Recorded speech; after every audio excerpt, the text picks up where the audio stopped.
IRCTC का एक ऐसा छिपा हुआ नियम है जो एक छोटी सी मदद को भी एक बड़ा जुर्म बना सकता है। जी हाँ, और इस नियम के बारे में ज्यादातर लोगों को पता ही नहीं है। अनजाने में की गई एक छोटी सी गलती आपको बहुत बड़ी कानूनी मुश्किल में डाल सकती है। तो आज हम इसी नियम को परत दर परत समझेंगे।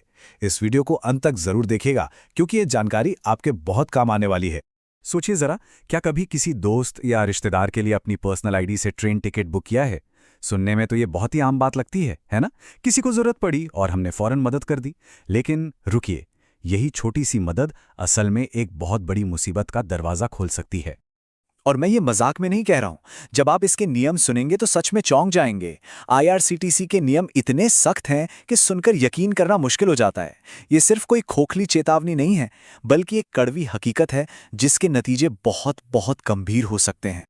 तो चलिए, सिर्फ नियमों की सूखी बातें नहीं करते, एक सच्ची कहानी से समझते हैं कि जब चीजें गलत होती हैं तो कितनी ज्यादा गलत हो सकती हैं। एक कहानी आपको बताएगी कि यह मामला वाकई में कितना सीरियस है। अब जरा इस कहानी पर गौर कीजिए। एक आदमी था जो बस अपने जान पहचान वालों के लिए टिकट बुक कर रहा था। कोई दलाली नहीं, बस मदद। और हुआ क्या? पुलिस ने उसे गिरफ्तार कर लिया। उसका फोन, उसका कंप्यूटर, सब कुछ जब्त हो गया। और बात यहीं खत्म नहीं हुई, उसे जमानत के लिए जुर्माना भी भरना पड़ा। लेकिन उसके डिवाइस उसे आज तक वापस नहीं मिले हैं। सोचिए, एक मामूली सी मदद की कितनी बड़ी कीमत चुकानी पड़ी। तो सवाल ये उठता है कि आखिर ये नियम है क्या? कौन सा ऐसा कानून है जो इतनी बड़ी मुसीबत खड़ी कर सकता है?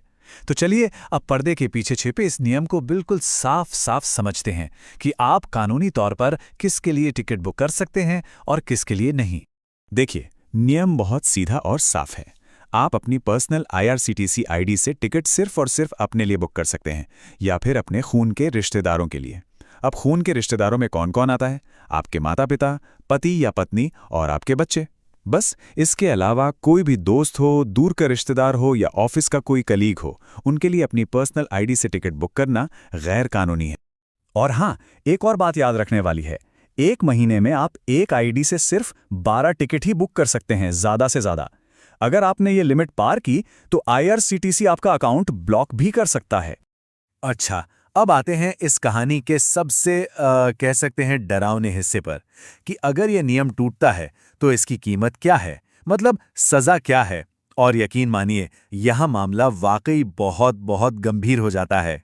सबसे पहले तो आपको 10,000 रुपए तक का भारी जुर्माना भरना पड़ सकता है। लेकिन बात सिर्फ जुर्माने पर खत्म नहीं होती। इसके साथ साथ 3 साल तक की जेल भी हो सकती है। जी हाँ, आपने सही सुना। एक दोस्त की टिकट बुक करने में मदद की और बदले में 3 साल की सजा। ये सच में चौंकाने वाला है। और ये कोई आईआरसीटीसी का बनाया छोटा मोटा नियम नहीं है। ये बाकायदा रेलवे एक्ट यानी रेलवे अधिनियम की धारा 143 के तहत एक दंडनीय अपराध है। अब आप सोच रहे होंगे कि ये कानून बना क्यों?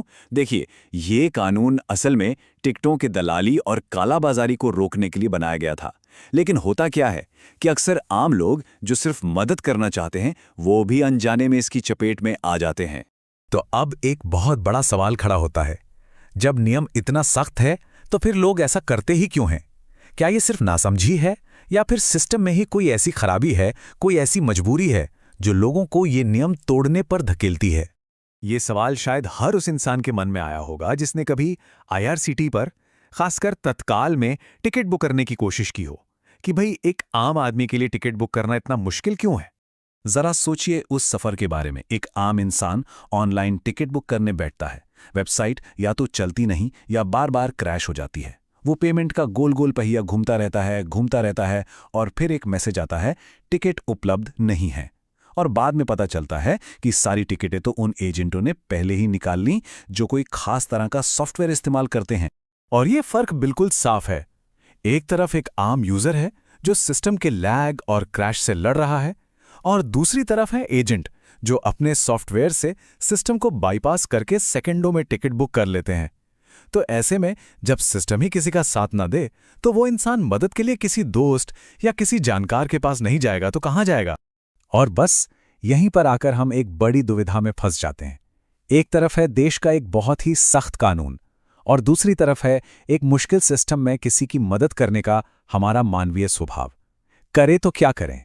और यही तो इस पूरी बहस का मूल सवाल है। सोचिए, अगर आपका कोई दोस्त है जिसे ऑनलाइन बुकिंग करनी नहीं आती और आपने बिना एक भी पैसा लिए, बिना कोई फायदा उठाए सिर्फ उसकी मदद कर दी, तो इसमें जुर्म क्या है? दिक्कत यह है कि कानून आपके इरादे को नहीं, आपके काम को देखता है, और मदद करने का ये काम भी कानूनी तौर पर दलाली के दायरे में आ सकता है।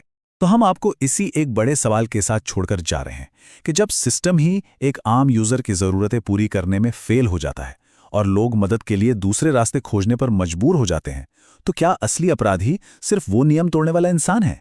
इस पर सोचिएगा जरूर। ऐसी ही और जानकारी के लिए ऑल कैन स्टडी को सब्सक्राइब कीजिए। Thank you. चलिए अगले वीडियो पर मिलते हैं।